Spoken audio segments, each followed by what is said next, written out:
Fever dog! Wow. Dub in the chat. I W.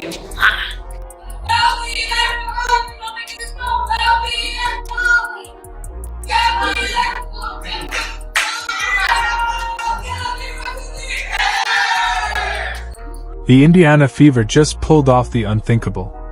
For the first time since 2015, they're 4 games above .500, and they did it without Caitlin Clark on the floor. But here's the twist.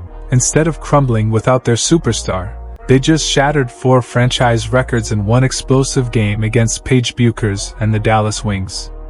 The real surprise?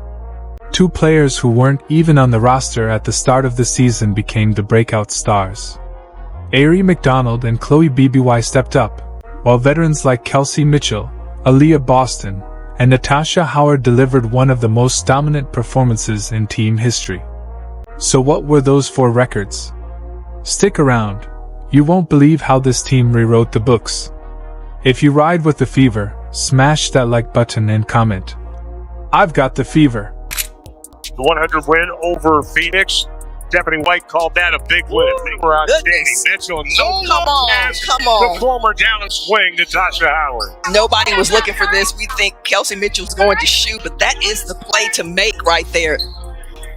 Nobody in the passing lane. Everyone thought the Fever would fall apart without Caitlin Clark. But something magical happened instead.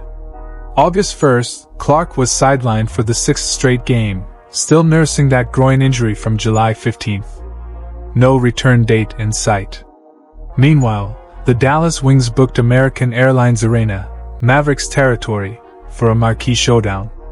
Paige Bueckers was locked in, desperate to snap a brutal stretch after dropping 8 of their last 10. The pressure was on. Could the Fever keep their momentum alive without their superstar leading the charge? Wins in a row, a season high. Just how have you been able to find that rhythm over this stretch? I think it's been about we've had some practices, and I think practicing has definitely tuned us up. Fine-tuning up as far as the details. We knew before All-Star that the second half of the season is always about people making adjustments, people finding ways to stop what we have to do, and I think that on us, we try to do a good job of staying locked in at practices and shoot-arounds and all that kind of stuff to be where we need to be. From the opening tip, it was clear the Fever weren't here to survive. They were here to dominate. They came out swinging, fearless and focused, like a team with something to prove. No hesitation, no waiting for someone else to lead. Kelsey Mitchell seized control from the jump, attacking the basket with urgency, hitting confident jumpers, and setting a tone that said loud and clear, "We're not backing down." Mitchell dropped 23 points on 9 of 19 shooting, stepping into the role Caitlin Clark usually commands. And it wasn't a fluke. Mitchell led the entire league in scoring throughout the month of July. 14 20-point games this season. In her 8th year, she also has a couple of 30s. And Mitchell trains the 3. Now have a little bit of an advantage in the paint, and they need to keep doing that. That time, Dejanay went for the steal, and Mitchell kept it away from her. Would not have taken that call so gently, shall we say. Kalani Brown was her buffer last year. Is Mitchell all the way to the hole? So you stick together, communicate on defense. This is a high-octane offensive team. Beautiful pass. Mitchell was so sure of that. After she passed it, she started running down the other end. But Paige Bueckers wasn't going down quietly. The rookie phenom punched back with 22 points on 7 of 14 shooting, along with 4 rebounds, 4 assists, and 2 steals. She was the only Wings player to score in double figures, once again proving why she's already viewed as a 3-level scorer in her debut WNBA season.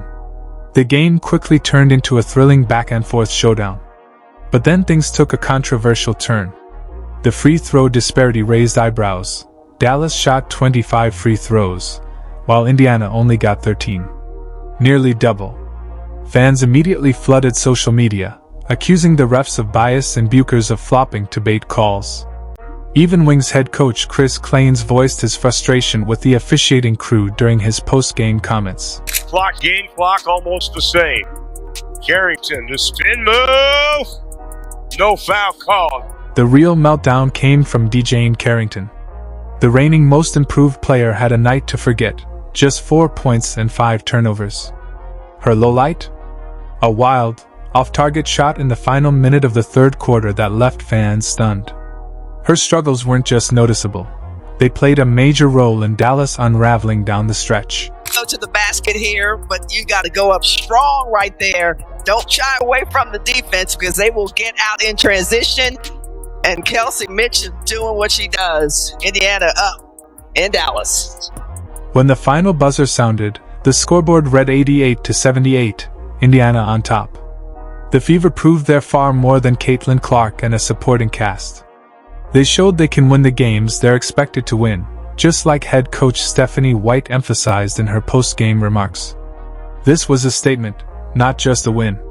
Finding ways to get wins, and that's going on some scoring bursts. That's being able to rely on multiple players, getting stops when needed, making adjustments, and continuing to grow. I mean, this is a group that's been resilient all season long, and I think that we have such quality depth that we can rely on one another, and rely on one another in certain moments. Two players who weren't even on the roster 3 months ago just became the Fever's secret weapons. Meet Ari McDonald and Chloe BBY, mid-season pickups no one expected to shine. These weren't blockbuster signings. They were quiet, strategic depth moves meant to provide support. Instead, they're now redefining Indiana's entire season. Stick to your defensive principles. This is an Indiana team that has very nimble on the offensive end. McDonald from the outside rattles another three. That's her third of the ball. Ari McDonald's journey feels straight out of a movie. She started the season and signed. No team picked her up. Then came a lifeline from the Fever on June 25th, a rest-of-season contract after a brief stint on a hardship deal. Fast forward to the showdown against Dallas, and McDonald looked like a seasoned leader, dropping 15 points and dishing out 6 assists while confidently running the offense. Even more impressive? It came right after her career-high performance against Phoenix, where she proved she could thrive under pressure.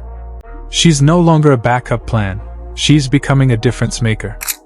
She should have looked up and said, "Oh, aren't you an all-star?" Pass. And Cunningham completes it.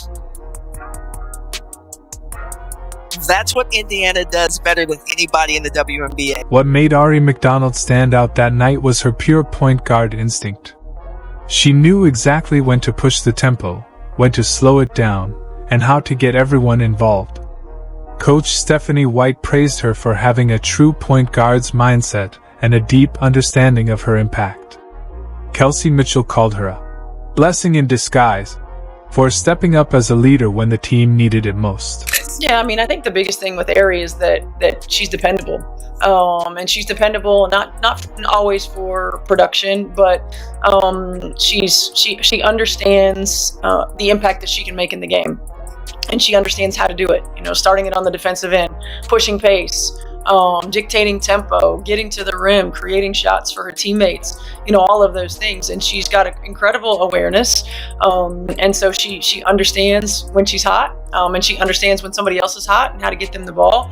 But I've just been really proud to see her confidence grow in our system and the ownership that she's taking in being that leader on the floor for us. Then there's Chloe BBY, who made an instant impact off the bench. In limited minutes, she hit 2 clutch three-pointers, not flukes, but perfectly timed momentum shifters that gave the Fever much-needed breathing room. Her ability to stretch the floor opened up space for everyone else to operate. Coach White praised her seamless fit, noting Bibby's sharp understanding of the system and her readiness to step up and shoot when the moment called for it. I'd say Boston, the rebound to Mitchell. McDonald splits the D. Bibby, this is where she's good. She can extend the defense, and she's done it. For that nice jumper. Bueckers again, another double-digit game, 6 in the quarter. Here's Bibby, launches, buries the 3. Bibby, don't do it like that. Here's where it gets really interesting. After just 2 games, Chloe BBY earned a rest-of-season contract. The Fever saw enough in her short minutes to lock her in for the remainder of the year. She filled a key gap Coach White had been looking to solve, saying, "BBY's a stretch forward, she's a shooter, and that's something we haven't had until now." you signed Chloe Bibby to a rest of season contract today. Just what impressed you about her on that 7-day and those 2 games she put in? Well, number one, just the way that she fit in right away. She gives us a different look from that forward position with her ability to stretch the floor. And particularly in 2 games where we really needed to create space for AB to go to work inside, she was able to do that for us. She came in and she learned the system right away. It just was such an easy transition, and she's produced. 2 overlooked players just became the driving force behind the Fever's best record since 2015. Ari McDonald brought the steady point guard leadership the team had been missing. Chloe Bibby added floor spacing that completely opened up the offense. What made it all work? Coach White's system finally clicked because these 2 knew their roles and executed without hesitation. The Fever weren't just surviving without Caitlin Clark anymore, they were thriving. McDonald and BBY weren't even signed for these roles originally, but now they're redefining what this team can be. And they weren't alone. While fans focused on the scoreboard, the Fever quietly made history, breaking 4 franchise records in a single night. These weren't just standout performances. These were milestone moments that shattered expectations. The first record? It stunned everyone. Aaliyah Boston and Natasha Howard became the first teammates in WNBA history to each record at least 10 points, 10 rebounds, 5 assists, and 2 steals in the same game. Let that sink in. No duo in league history had ever done that. Boston finished with 12 points, 11 rebounds, 5 assists, 3 steals, and a block. Howard added 11 points, 16 rebounds, 5 assists, 2 steals, and a block. Together, they rewrote the record books. Watch the attention Boston gets. Opens up a lot for the guards. Here's Boston. Bueckers had nothing she could do. No rebound Howard. That's rebound number 9 to go along with her 9 points. Beautiful dish inside to Boston. What we'll do is share the basketball here. Just a little dub down to Boston. Hey, Carrington rolls to the hole. Howard with a rejection. To the basket here, but you got to go up strong right there. Let's focus on Natasha Howard's 16 rebounds, her new career high. She absolutely owned the glass, making it look like she was battling high schoolers. Meanwhile, Aaliyah Boston continued her dominance with 11 boards, extending her double-double streak to 5 games. She's been steady all season, but this game proved she can elevate when it matters most. That pass outside to Howard. Boston at the basket, foul on Haley Jones. It is not a move her out geographically away from the lane to get her off the basket. Tough rebound there. Geisel shooter's going to come out. Lee Yu-Ru will check it. And that's not all. Kelsey Mitchell now leads the entire WNBA in 20-point games since the All-Star break. Her 23-point outing against Dallas marked her 13th game this season hitting that mark.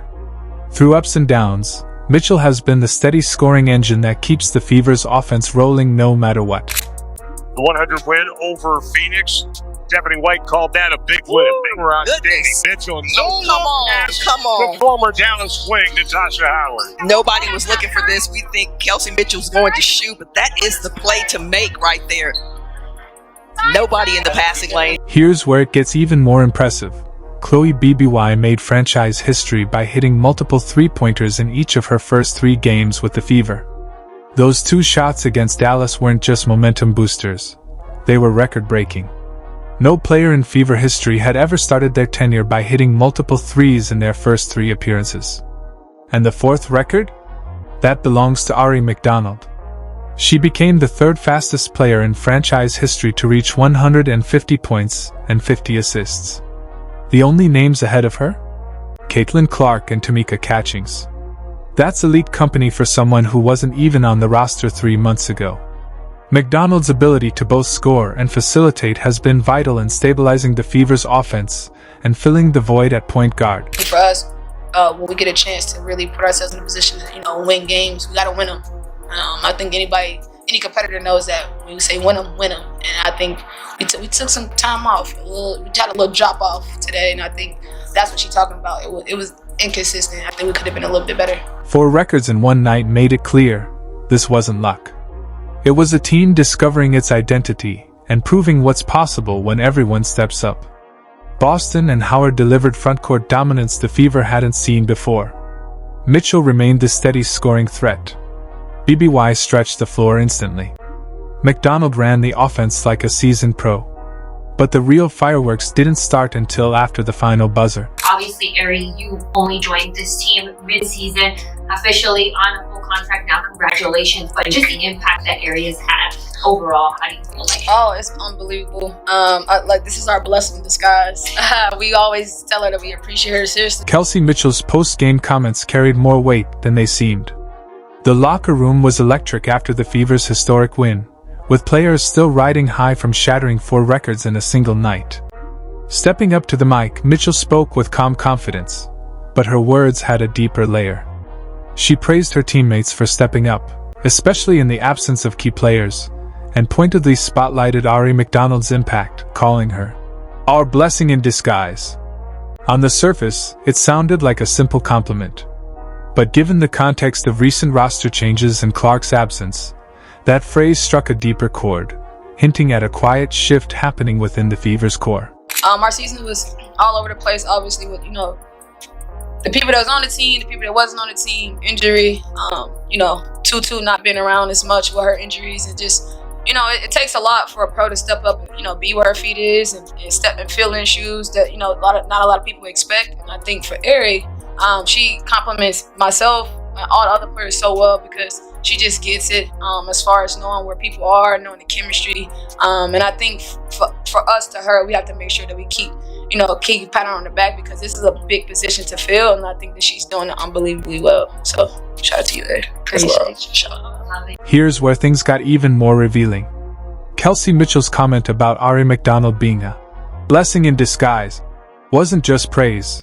It was a subtle nod to the team's shift in direction following Dana Bonner's departure. Earlier this season, the Fever waived Bonner, freeing up both cap space and a roster spot. That move paved the way for McDonald to stay and allowed the team to bring in Chloe BBY. Mitchell's words hinted at something deeper, that the team felt liberated by those changes. She didn't stop there. Speaking on McDonald's impact, Mitchell said, "We always tell her that we appreciate her seriously, because our season was all over the place, and it takes a lot for a pro to step up, be where her feet are, and fill in shoes that not a lot of people expect." This wasn't just about praising McDonald's performance. It was Mitchell acknowledging how much stronger the team chemistry had become with the new roster. Coach Stephanie White echoed that sentiment, crediting the Fever's us versus the world mentality as the foundation of their recent success. Her focus on resilience and embracing adversity had become the heartbeat of the team. The players bought in completely. After the game, they spoke openly about improved chemistry and a renewed competitive fire. You could feel the difference on the court, the way they moved, trusted each other, and committed to one another. This wasn't just a good win. This was a team finding its identity through adversity. And I asked Kelsey in regards to, or about this, but Ari, just the impact that she's had for you all this season, what do you like most about what you've seen from her thus far? No, number one, her energy. I mean, she is, she's an energy giver. She's fast. Her speed changes the game for us. Her ability to get the ball from one end to the other quickly. Her ability to get into players defensively. She changes the game for us in that way. I have continued to be impressed with just how quickly she immersed herself, into our team and fit in right away. The anticipation surrounding Caitlin Clark's return adds a whole new layer to this Fever story. Just imagine this record-breaking group welcoming their superstar back into the fold. The chemistry they've built in her absence isn't just holding up, it's flourishing. And once Clark re-enters the lineup, that bond is only going to grow stronger. Kelsey Mitchell and the rest of the team know what they've accomplished in this stretch. The Fever aren't just winning, they're becoming. They've built an identity that could take them deep into the playoffs. The roster now fits together better than anyone expected. Recent moves have created balance, and every player has fully embraced their role. With Clark returning to a re-energized and transformed squad, 2025 suddenly looks a lot brighter than anyone predicted. The Fever are no longer just Caitlin Clark and company. They're a legitimate championship threat, with a depth no one saw coming. 4 records broken in a single night. Ari McDonald becoming the 3rd fastest player in franchise history to reach 150 points and 50 assists. Chloe BBY setting a franchise mark for 3-pointers in her first 3 games. Aaliyah Boston and Natasha Howard making WNBA history as a frontcourt duo. With Clark back in the mix, the league better pay attention. This team has found something special, and the best is still ahead. If you believe in the Fever, drop a comment below. I've got the Fever. Don't forget to like, subscribe, and turn on